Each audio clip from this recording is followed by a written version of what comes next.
बात बताएं, हमारे एक संत जी कहते थे हमसे, तन से पूजा कर रहे मनवा गया बाजार, और कैसे रीझे सांवरा जुड़े न दिल के तार।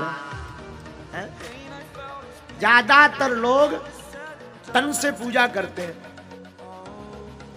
चिरौंजी दाना लेंगे या दाखें, माता रानी के सामने रख देंगे, लो माता जी खाओ, और 2 बार हाथ जोड़े प्रणाम किया, और जब तक माता जी पाने आवे तब तक पता लगा चेला जी खुद खा गए। अच्छा एक बात बताओ, हम आपको 15 दिन लगातार मिठाई खवावें, रोटी का एक टुकड़ा ना देवें, क्या जी पाओगे? बोलो। 16वें दिन हाथ जोड़ के कहोगे महाराज प्राण चाहे ले लो, नमक दे, मर जाएंगे वरना। हम लोग 15 दिन तक मीठा नहीं खा सकते, और कई लोग यहाँ ऐसे बैठे होंगे जो कई सालों से चिरौंजी दाना और दाखें खवा रहे। भगवान माई बाप, भगवान वैसे तो पदार्थ के भूखे नहीं है, भगवान वस्तुओं के भूखे नहीं है, माता वस्तुओं की भूखी नहीं है, हमारी पराम्बा माता तो भाव की भूखी है। जो भी साधक अपने भाव से माँ को बुलाते हैं, कुछ भी ना हो, माँ उसके मन के भाव को पढ़ करके सब मान करके उसे स्वीकार कर लेती है। भगवती का अवतार ही इसीलिए हुआ, क्यों? माँ है ममतामयी। देखो शंकर जी को मनाना हो बड़ी तपस्या करनी पड़ती, किसी को पिताजी से कोई बात मनवानी हो कई बार बड़ा कठिन होता है, क्योंकि बाप बाप होता है।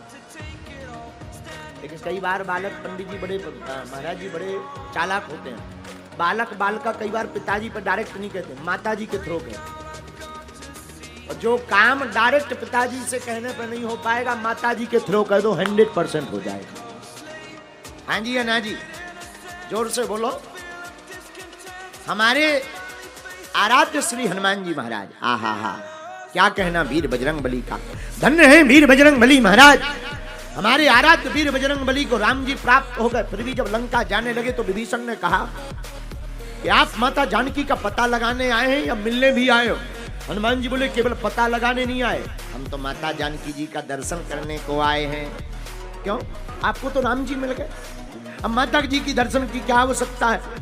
श्री हनुमान जी महाराज हाथ जोड़कर कहते हैं, राम जी हैं पिता, भगवती माता सीता है माता, और पिता कई बार नाराज हो जाए तो मनाना कठिन हो जाता है, पर मां नाराज हो जाए तो मनाना बहुत सरल है।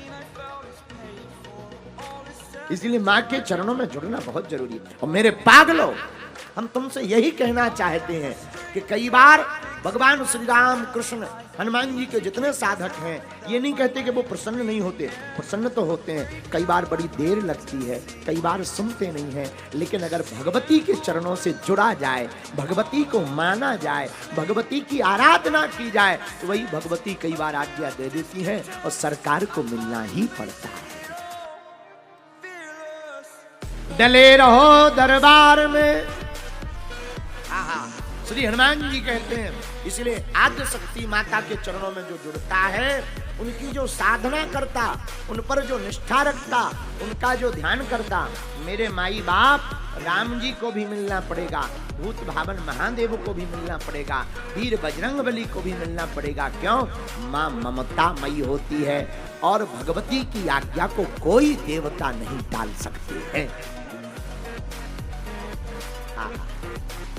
हम तो आपको और क्या कहें।